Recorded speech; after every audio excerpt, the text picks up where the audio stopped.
Senator Judge Pia Cayetano is recognized for her interjection. You may proceed, ma'am, when you're ready. You have 2 minutes. I believe this is a continuation of the lady's interjection yesterday. Thereafter, Senator Judge Alan Cayetano.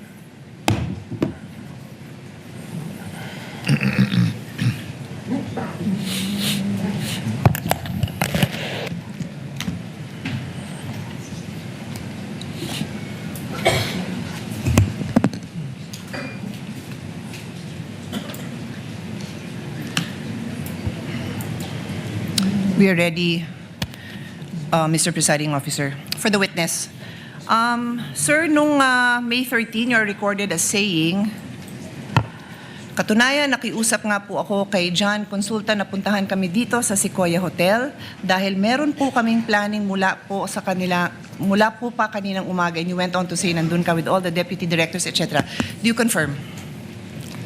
Well, nakausap ko po si John Consulta. No, just confirm, sir. Did you say Yes, that? I Na nandun to, kayo sa Sequoia? Hindi, yun lang. Yung statement na haba yun. po kasi yung statement nyo. I just need you to confirm, did you say that you were in Sequoia? Yes, I talked to Thank you. to So John you are Consulta. confirming? Okay. Yes po. And then later on, dinagdag nyo, wala kami sa Senado, we are on stand down because that's the instructions. Did you also say that? Yes po. Thank you. Meanwhile, in another interview, you then said, mayroon request si GM Veloso to help them secure the area kasi napapansin nila na magulo, labas-pasok. Nagpadala kaming ilan lang na ahente, parang 4 to 6 na tao, na nag-iikot sa premises ng GIS. Hindi pumasok sa Senado. I am quoting Inquirer dated 13 May 2026. Did you say this? Yes, sa GSIS po. Okay, thank you. So, I asked now for the kind indulgence. May papa-flash lang ako. It's just a photo, dear colleagues, both parties. Paki-flash lang. So sabi nyo nasa GSIS. You confirm na nasa GSIS yung mga Tama po. ahente mo.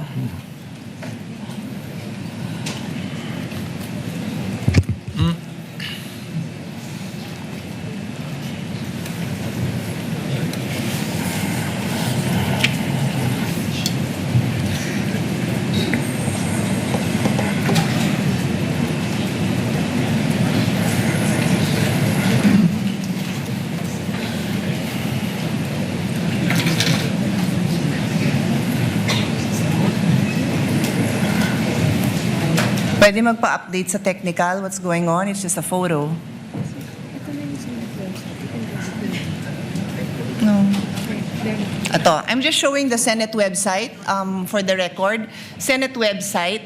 Tapos po, nandito po sa right corner. Can you read it, sir? It says contact information. Can you read it? Hindi ko po Okay, mabasa. paabot ko sa page yung same thing. It is just the Senate website. Page, pakiabot. Thank you. Pakibasa lang po yung address ng Senado.